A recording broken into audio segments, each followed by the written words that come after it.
Bismillahirrahmanirrahim. Assalamualaikum warahmatullahi wabarakatuh. Alhamdulillahirrabbilalamin. Walaqibatu lil muttaqin. Assalatu wassalamu ala asrafil anbiya'i wal mursalin wa ala alihi wa sahbihi rasulillahi ajmain. Yang sama-sama kita hormati Ibu Miss Narsyam SHMH selaku dosen pembimbing mata kuliah perancang kontrak, dan seterusnya kepada teman-teman yang saya banggakan. Pertama-tama, marilah kita ucapkan puji beserta syukur kita atas kehendak Allah Subhanahu wa taala yang senantiasa melimpahkan rahmat dan karunia pada kita semua, sehingga kita bisa melaksanakan kuliah secara online seperti biasanya. Salawat dan salam semoga tercurahkan kepada suri junjungan teladan kita, yakni Nabi Muhammad SAW, dengan hantaran kata Allahumma sholli ala sayyidina Muhammad wa ala ali sayyidina Muhammad. Baik, kami dari kelompok 5 akan mempresentasikan hasil dari makalah kami tentang hal-hal yang diperhatikan dalam membuat kontrak. Baik, perkenalkan, nama saya Eko Putra, NIM 1713010129.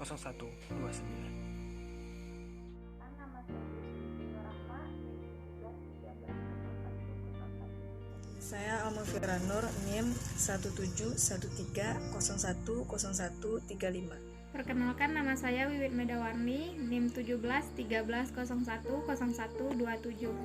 Nama Dwi Fadila, NIM 1713010131. Kami dari kelompok 5 akan membahas tentang hal-hal yang diperhatikan dalam membuat kontrak. Poin A, prakontrak. Poin B, bentuk sistematika kontrak. Prakontrak. Poin A, tahap pra-perancangan kontrak. Tahap pra-perancangan merupakan tahap sebelum kontrak dirancang dan disusun. Sebelum kontrak disusun, terdapat 4 hal yang harus diperhatikan oleh para pihak yang meliputi 1. Identifikasi para pihak. 2. Penelitian awal aspek terkait. 3. Pembuatan Memorandum of Understanding. 4. Perundingan atau negosiasi.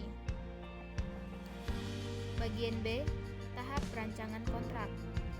Tahap kedua dalam membuat kontrak adalah tahap perancangan kontrak yang memerlukan ketelitian dan kejelian para pihak maupun notaris. Tahap perancangan kontrak ini terbagi dalam beberapa bagian. Yang pertama, perumusan dan pembuatan naskah kontrak. Yang kedua, perundingan dan negosiasi lanjutan. Yang ketiga, pembahasan naskah akhir kontrak. Yang keempat, penandatanganan naskah hasil kontrak.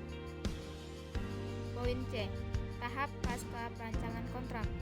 Setelah melalui tahap pra dan perancangan kontrak, naskah kontrak yang telah ditandatangani oleh para pihak akan memasuki tahap pasca.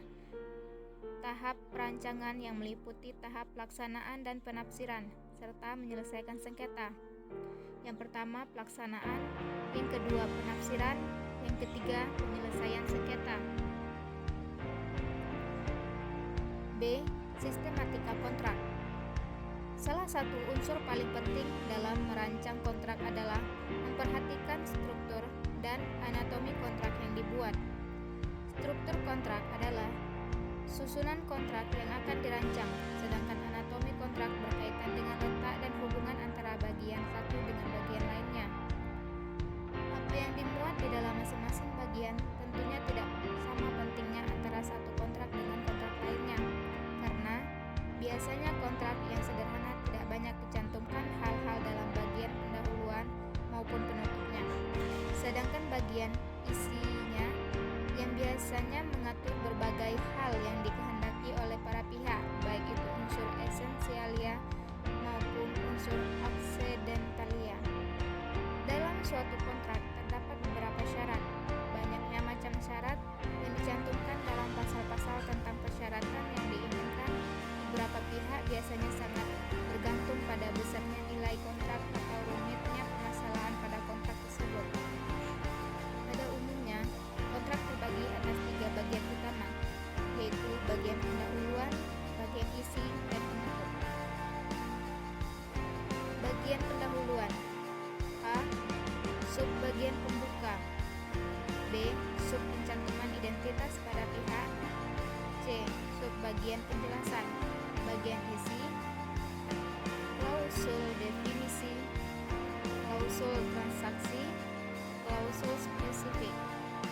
menyusul ketentuan umum. Bagian penutup. Yang pertama, sub bagian kata penutup. Yang kedua, sub bagian ruang penempatan tanda tangan. Yang ketiga, lampiran apabila ada. Yang keempat, status lampiran. Dan yang terakhir, isi lampiran. Sekian dan terima kasih. Wassalamualaikum warahmatullahi wabarakatuh.